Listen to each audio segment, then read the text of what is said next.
Welcome to Nacho Fitness Coach, the podcast where fitness is more about fun than form. I'm Sarah, the fitness expert who lifts heavy and loves a good challenge. And I'm Kaylee, a newbie who runs more for survival than sport. We're here to remind you that fitness doesn't have to be serious, but we definitely take the snacks seriously. So if you're looking for some laughs and a few questionable fitness tips, you've come to the right place. Welcome to season 5. So Kaylee, what do you like to listen to when you work out? I don't know. Sometimes a podcast and sometimes music. Hey, wait. This is a podcast. What if you could have both? At the same time? Oh, yeah.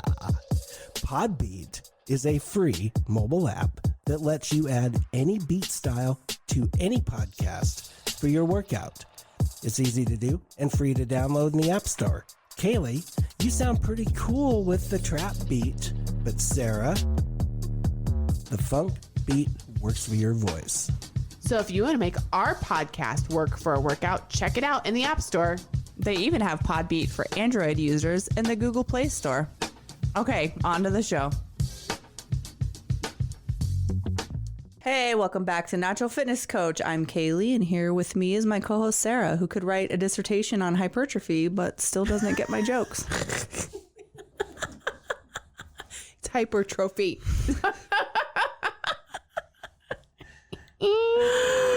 Oh, hypertrophy. I do tend to enjoy learning about that stuff. I probably could write some serious papers about. You probably could. You could write some white papers, I bet. Mm-hmm. I would actually really enjoy that. You know, did you know that I applied to go back to school for my PhD? No. So I did. I didn't make it in because obviously I would have started school this last fall. Because they didn't want you.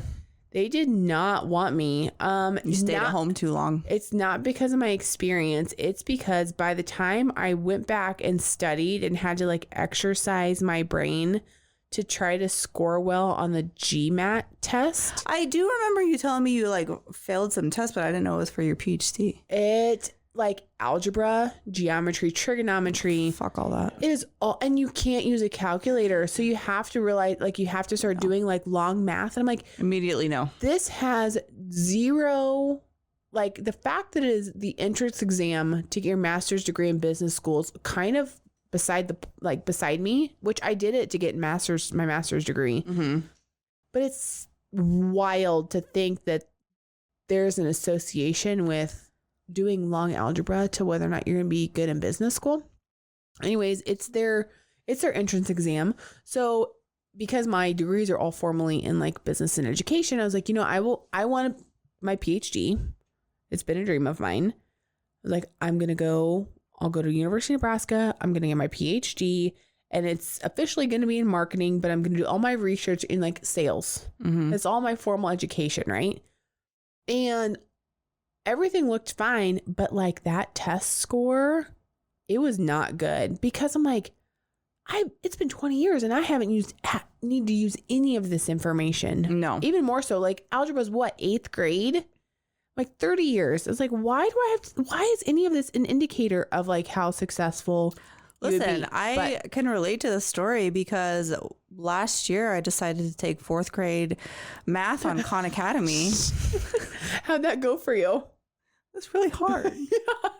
It's like, my goodness, I haven't exercised that part of my brain in a long time. I homeschool my kids, so like I need to like. Yeah, you gotta know. My 10-year-old is getting like math wise, like I'm learning with her. Right. Yeah. Oh, yeah. See, and they're exercising parts of that brain. So, so it's been on my list to get to the point where I'm in a position where I could do research and like write white papers. And I'm like, maybe business school isn't my route. Like now I probably should have taken the GRE because now I understand that test is written differently. They would have accepted either one for the entrance exam. But since then, I've had an opportunity to get involved in like more of like the strength and conditioning of some of our area youth athletes. I'm like, oh, I kind of like this stuff more. Yeah. Or you could always just sell feet pictures. And I could just do that too and just really not have to do any research or think about anything or write any white papers. Yeah. But I don't know. There's some things that are interesting about this world now too that I would be interested to dive into a little bit more. I know, we'll see. I might also not be the researching type. You might not be. I might not like to get into the numbers and stuff, but I sure do like being informed about it. So anyways, all right. So let's... See, I love how my little intros are really just leading into... random off topics that are nothing to do with maybe people hate it. I don't know, but I don't know. We'll find out. I guess everyone's gonna stop listening after this season because they'll be like, those new intros just didn't. Or maybe we'll get more people that are like, ooh, those are fun. You never know. You never know till you try. Okay, so today we're gonna talk about what we remember from school. Yeah, which is the pyramid, food pyramid, the food pyramid. They had the food pyramid. It was for a few decades. Yeah, and that's really what we used. We were taught was like how you should eat. Yeah, and do you know speaking of shit that you learned in school that's irrelevant that you don't use in everyday life, and that's actually like entirely not accurate either. Like this is the daily dietary guidelines that were published that most of us learned in like the 90s. I'm trying to pull one up because I haven't seen one in I should let me just give you the link on this one that I found because this is a good like side by side. I'll add it into the little doc. Okay. Ooh, here. This is the one I'm looking at because they got them both kind of in the... Where are you putting it? In the doc. So this is the Utah State University Extension Office, and they just did it just pulled up as a website that actually had, it's one of their blogs, but it has all of the images for us to be able to talk about like in one spot, which I thought was really super helpful. So the pyramid is what most people remember when we were in school. The bread, cereal, rice, and pasta group is the bottom of the pyramid, 6 to 11 servings. That's a day. That's wild. Oh, wow. I didn't realize that. And look at where the protein like is at. That being the most important? Yes. And look at the serving amount. And then it's like, okay, yeah. It's like, yeah, have your fruits and vegetables, but look at how tiny of a priority meat is. Yeah. And it's not just meat. Top. Like it includes, which I think is really interesting, that it includes nuts, which is a fat. Yeah. So it's funny because this is wildly inaccurate. They I didn't realize. include nuts in their meat, poultry, fish, dry beans, eggs, and nuts group, which is only 2 to 3 servings, which, by the way, I mean, your protein servings a day should be like every meal. Like you should have a full serving of protein, like 5 or 6 times a day. But then it puts your fats, oils, and sweets up at the very top, and you're using sparingly, but like because they really demonized fats. They did oils. Nuts are a fat, but they categorized them separately. Yeah, and then put them with. Well, we talked about that, how like people think that peanut butter is a protein. It is not a protein source, but it has protein in it. But it's not a protein source, and so but dry beans is also there too, which is weird. I mean, lentils do have some protein, but they're primarily a carbohydrate. It's kind of the same idea as the peanut butter or the butter. That's wild. But then it's like the milk, yogurt, cheese group has its own category. Yeah. Isn't this crazy? I mean, it is crazy. I pulled it up and I was like, yeah, I totally remember that. But back then, I don't think it even registered as like understand. Now, I will say this. Every day in high school growing up, my breakfast was... I went through different stages, but I went through a Pop-Tarts phase. Mm-hmm. It would either be... As we all do. Cherry, strawberry, or cinnamon toast. Not s'mores? Nope. I did not like that chocolate. Nope. That was yours, though, apparently, huh? You know, Pop-Tart's Pop-Tart, in my mind. Those 3 were my only go-tos. Okay. I did not deviate. Okay. And then if I was not in a Pop-Tart era, then it was cereal. And there's only 2 cereals that I would rotate through, but I would go in like stages, right? So it'd either be Lucky Charms or Cinnamon Toast Crunch. Dude, Cinnamon Toast Crunch slaps. It is so good. I can down a box. Shit is so good. Of Cinnamon Toast Crunch and not even think twice about it. It is so good. We need to talk about real quick because I recently watched the 2-3 seasons of Ted Lasso. Yeah. And I love Ted Lasso. It's so good. You know, if you haven't seen it, it's this American man who moves to the UK He's to a become Kansas City man because it's Jason Sudeikis. So to become a football coach. Football, which football in the UK is soccer. Yeah. And so he's living there and he has his assistant coach with him. And there was one part where he was like, Okay, so with that, we're going to take just a quick little ad break. Kaylee and Sarah need a break from this podcast and each other, so we'll be right back. okay, we're back. Do you want to grab some breakfast? And he's like, no, I'm good. I had a big piece of cereal for breakfast, because they show him pouring out one of those whole ass things. Shredded wheat, A shredded wheat biscuit. It just made me think of you. Shredded wheat is awful. I'm not a fan of that either. Isn't that what you feed your kids? I don't feed I do not feed my kids that. Every now and then, if Dane goes to the grocery store, he does drag a box of that home, and I hate that stuff. I can confidently 100% say I have never bought a shredded wheat biscuit. It's not worth it. I haven't bought it. I haven't eaten it. Never have, never will. I buy frosted mini wheats. Honestly, if you're gonna eat cereal, like Lucky Charms, eat Cinnamon cereal. Toast Crunch. That is not a nutritious start of your day. No. Period. End of story. No. So if you're gonna do something that processed and do cereal, then you probably should just go balls to the wall and just go all out and do the good stuff. So if your option is between like Honey Bunches of Oats versus Fruit Loops, those are your options. What are you picking? Or now or back then. I mean, now I probably do Honey Bunches of Oats. I'll do you one better. I'll do you one better. Right now, you have 2 boxes of cereal in front of you. Your Okay. breakfast options are Fruit Loops or Raisin Bran. Raisin Bran. Ooh, you'd eat that shit? Oh, I love that raisin. No. Oh, yes. Ew. Yes. It tastes like butt. No, it does not. Butthole. No, it is very good. No, I would it's- totally. Alan, you think so too? Yeah. See, You know what I used to do? Fruit Loops are too big. They get too soggy too fast. Me and my sisters my parents would buy, what are they called? Rice Krispies. Yep. And we used to, pour straight sugar Oh yeah. in it. Ooh. And then you'd get to the end and you would just have milk and the sugar. and just like wet, soggy sugar on the bottom. I would also rotate in Frosted Flakes. Ew. And I would slice a banana on top of the Frosted Flakes. But then because there was not enough sugar on the actual Frosted Flakes, I would do a spoonful of like white sugar and drizzle that on top of the whole thing. I don't think as a child I ever sliced a banana for any reason. Oh, it's really good on Frosted Flakes. I didn't know that Yum. when I was a kid because I had Fruit Loops and Lucky Charms. I would do that too. So that would get rotated in. So those were like the four breakfast choices, right? The 3 different cereals or the versions of the Pop-Tart. So anyways, here's the deal though about cereal. The portion size on cereal is like a half a cup, 3/4 of a cup. Yeah.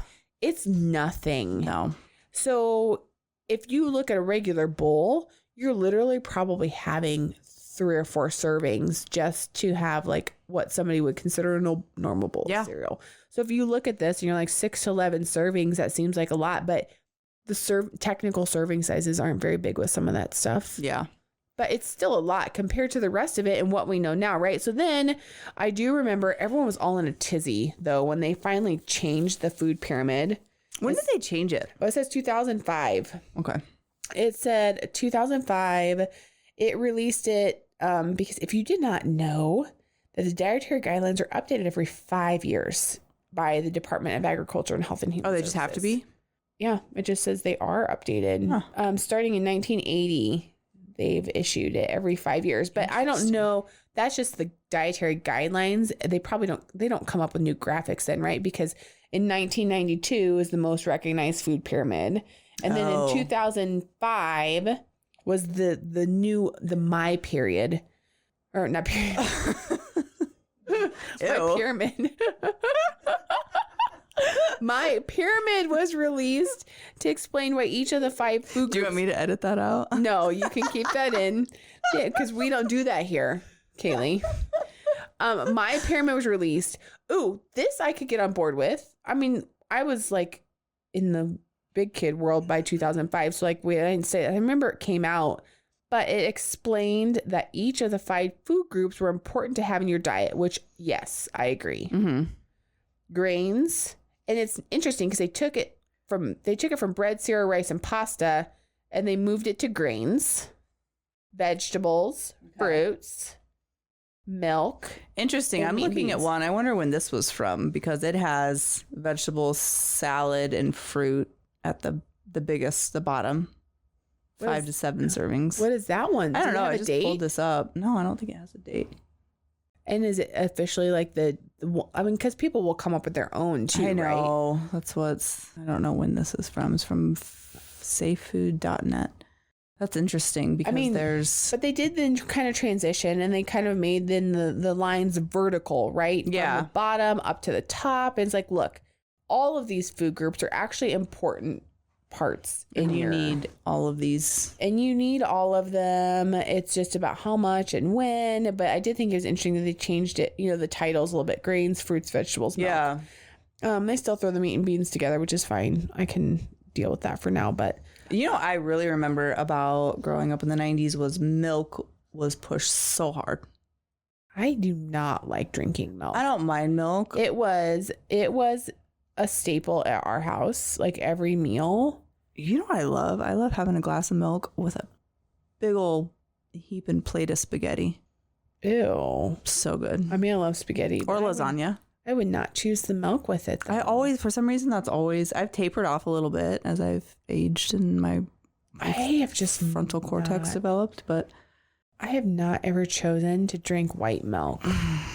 I remember growing up in elementary school, we only used to get a choice of chocolate milk on Fridays. It was like the biggest deal, which, by the way, now I don't understand why our kids are getting that as a choice every day. It's kind of ridiculous, but Fridays used to be plenty. So we would have chocolate milk on Fridays as an option or the white milk. My sister likes to tell a story about when we were in elementary school. She was 2 grades higher than me, and we would go in and eat because you could like opt into going in for breakfast. Yep. And so we would go in for breakfast, and she was older than me. She was cooler than me, but she would have to walk me to school. We would have to go into breakfast together. So she would meet up with her friends. I didn't have any friends because I was super lame. So I would like stick by her side, and I always looked forward to the chocolate milk. And one day we went in and there was no chocolate milk, and I started singing, "No chocolate milk, too bad," in front of all of her friends. I was just unaware, like just socially inept. Now at least you're more aware, kind of. But she brings that up all the time. Oh my gosh, I have no idea where your daughter gets it. Copy paste. I was a weird kid. I was probably in I don't know. Well, she couldn't have been higher than 5th grade, so I couldn't have been higher than 3rd grade. 3rd. That's funny. You just made up a song. Top of my lungs, middle of the cafeteria. She was mortified. I'm sure she was.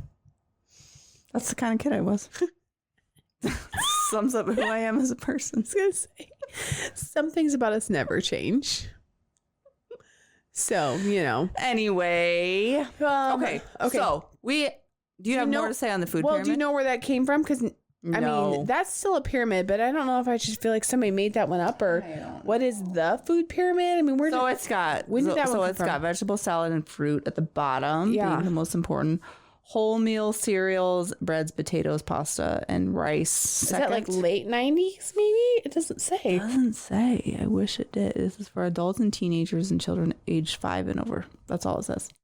And then after the whole meal cereals, the milk, yogurt, and cheese. And then above that, meat, poultry, fish, eggs, beans, and nuts. And then above that, fats, spreads, and oils. And above that, with a separation and an exclamation mark. Oh, there we go. Foods and drinks high in fat, sugar, and salt. So, all right. Well, here I think I see that one now. Like the food pyramid. Oh, I might be onto something here.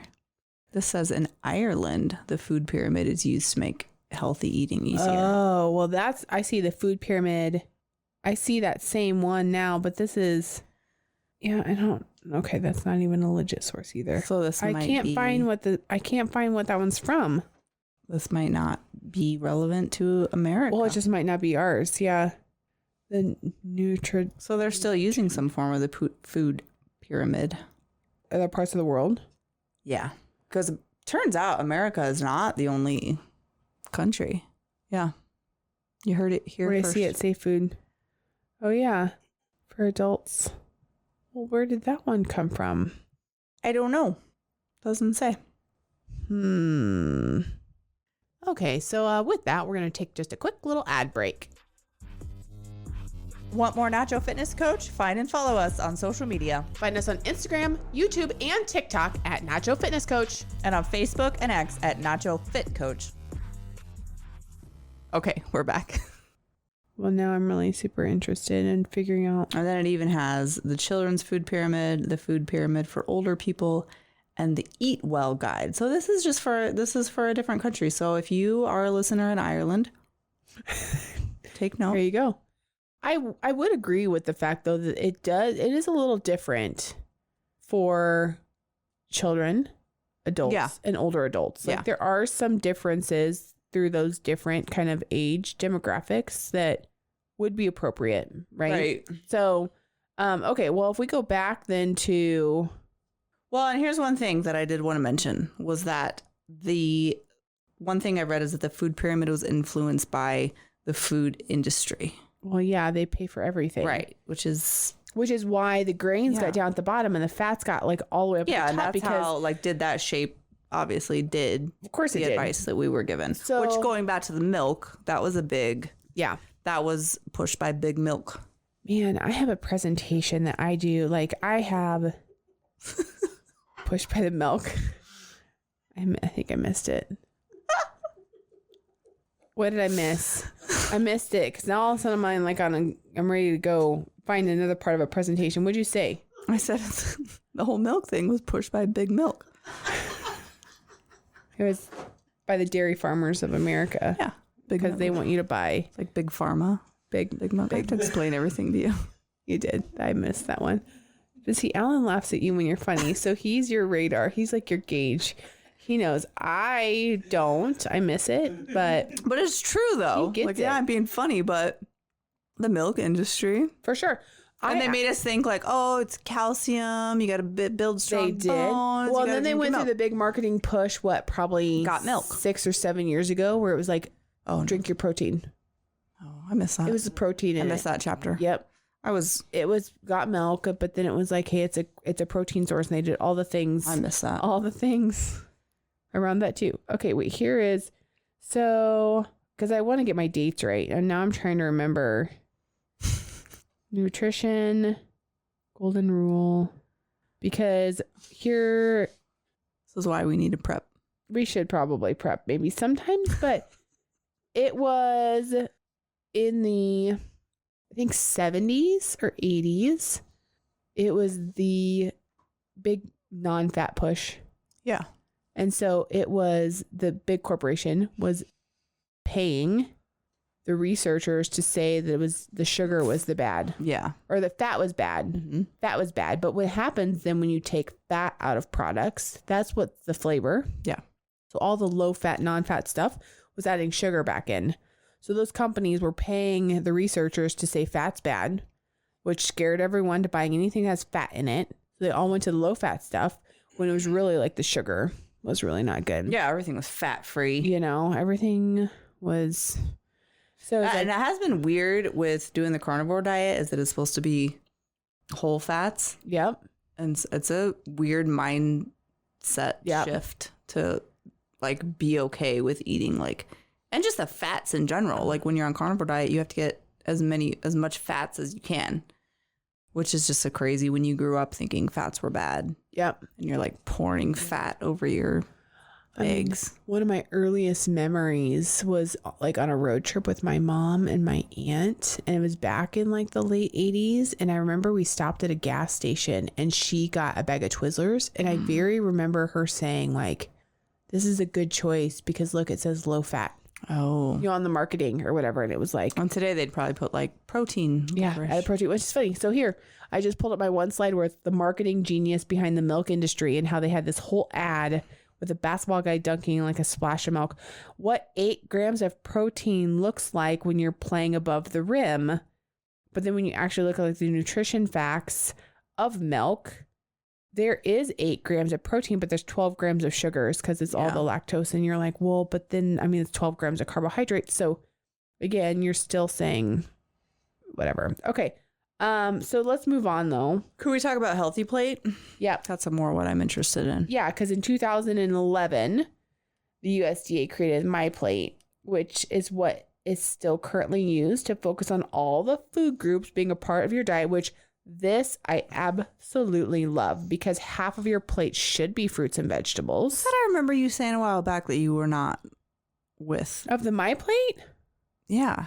I don't think so. Did I? Might have been my other super healthy friend. I mean, because this is half of your plate should definitely I thought I remembered you saying it was bullshit. The MyPlate? Yeah, the My Healthy Plate or the Healthy Plate. MyPlate? I don't know. Did I? I mean, I'm just seeing it here now. I'm like, it's not so bad.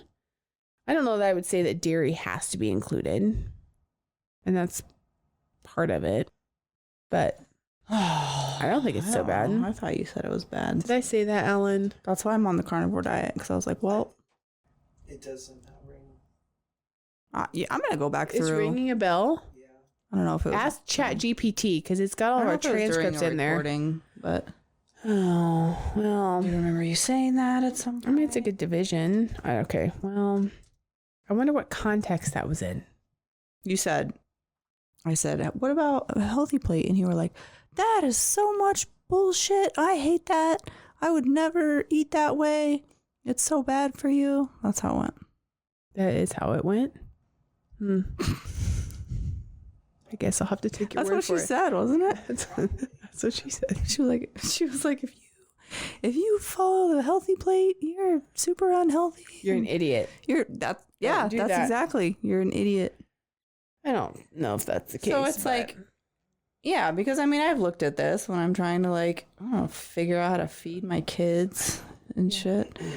I like that it's super simple, but I know you don't.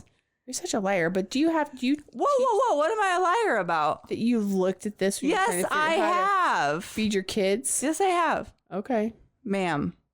I'm just fighting. Is that part of your homeschooling curriculum? No, it's just part of being a parent, trying to figure out how am I supposed to feed my kids today? How do their muffins? What are fit the into that? rules? They're Listen, you know cupcakes what? without frosting for breakfast. When you know better, you do better. That's true. Have you been? What do they eat now? Are you gonna give me a chance to learn and grow? I would and love become to. So what are they doing better? now for breakfast? Like what the girls have this morning for breakfast? Currently, they have eggs because that's what we that's eat. true. That's right. We have not. I haven't bought muffins in a long time. That's actually, moving in the right direction. Good job. Sometimes they do have cereal. I'm so proud of you. Yep. Good job. The Healthy Plate does seem simpler because you just divide your plate into sections for veggies, protein, and carbs. Mm-hmm. So Exactly. I don't feel like that sounds bad. And Nope. for somebody who struggles with portion control, which a lot of people do struggle with portion control, it's a good visual. It is a good visual. For how your plate should look. It's nice and clean. Definitely. So I like it. I like it too. I don't think there's anything wrong with it, but it's gonna probably change again in 3 to 5 years. Or maybe just next year. Could be. We don't know. I don't know when in 5 years is Stay coming out, tuned. but, I'm sure they'll come out with something because we're learning more every day about the body and what makes us healthy, what makes us not healthy, and I'm exhausted. so there we go. That's all we got. That's great. Love this. Do you have anything else you'd like to say about this? No. No. That's all I had. Okay. So I'm No, good. I really thought you were going to go in and be like, Healthy Plate is bullshit. Everything, because No, mine was like the old school food pyramid is kind of wild. Like when you go back and look and see, okay, this is kind of what we used to have for the information back then. it is crazy. And that's what we thought we were doing was right. And it's like, no. I feel like so maybe I'm great. being a little bit dramatic in saying this, but like food pyramid included yet aside, I feel like we just were not prepared well for the world that we got handed as adults, in a sense. Well, and I definitely think that our food has definitely changed, which we've kind of talked about already too, right? I mean, it's changed for sure. It has changed. And the quality and everything's different. But it's sometimes like you can't avoid it though either. So it's just like, how can you try to be the best you possibly can? Because unless you're going to go off the grid, raise your own food, Right. all of the things, So there you go. you can't. You can't actually get away from it. You really can't. You're not wrong. You're just trying to do the best that you can, and otherwise you're going to get super stressed out about it. I feel like if you're really thinking too much and just focus on half your plate being fruits and veggies, great source of protein, grains, not to eat things out of the box. Stay away from the complex processed carbohydrate stuff. Yeah. Simple whole foods versions, grains. What kind of bread do you buy for your family? I try to stay away from it. We did go through a stage where we did like the Ezekiel bread that's all sprouted. Yeah. But lately it's been the Dave's Good Seed bread. It's frozen here. I don't think it's always on like in the frozen section. Sometimes it's on the shelves, but it's wheat. It's like, I don't know. Have your kids ever had white, just some good old, a big old fat piece of Sara Lee classic white? I think at my mom's house, because she still kind of has some of that stuff around, or, you know, you have to use to make good French toast. Yeah. Or like, I do like a good slice of just white bread, but for me, that's in my sometimes foods that if we go out to eat for breakfast, that's when I'll get like a white slice and use that as my opportunity. But no, for me to buy, I think maybe a few years ago, I used Texas toast to make French toast. Texas toast. Which is a good white bread, right? French toast. I think one of them requested it for their birthday or something, and I made it, but it's been a while. You? Is that a staple? Not anymore. Yeah. I mean, no, for my kids, they still. I mean, I started off like back when they were little, like I bought white bread. So that's what they expect. Yeah. And so to get them to transition to even like whole wheat has been a challenge. I try to sneak it in. And supposedly Sara Lee has a version. It's like white with whole grains. Yeah. So I'm like, I think I've had that before. Okay. Yeah. They are like not to my doing, but they are stuck on it now. So I'm trying to kind of work them back out of it. But they're on a bagel kick right now. Not my favorite. We do bagels. Unless I've got eggs where I've made like for scrambled eggs to have as a side or whatever. But yeah, you know, a bagel is just not going to get you through till lunchtime, unfortunately, very quickly or easily. So I try to make sure there's protein in there too. But anyways, it's good. I want to be like you. Well, you can't. You kind of already made some choices and some habits. Hey, you can always change. Yeah, you can. Your kids, though, are going to be harder. Yeah. Possibly. It just kind of depends. But, you know, it is what it is. It is what it is. All right. Good times. Well, do the best you can. Try to be 1% better. Know better, do better. Is that how it goes? Yeah, sure. It does now. Okay. Until next time. Bye. Thanks for listening. Be sure to head over to our Instagram at Nacho Fitness Coach and let us know how you feel about the topic. Do you love it or hate it? Also, don't forget to hit that subscribe or follow button wherever you're listening. And if you like our podcast, leave us a rating. See you next time. You've been listening to Euphony Innovatives Sonified.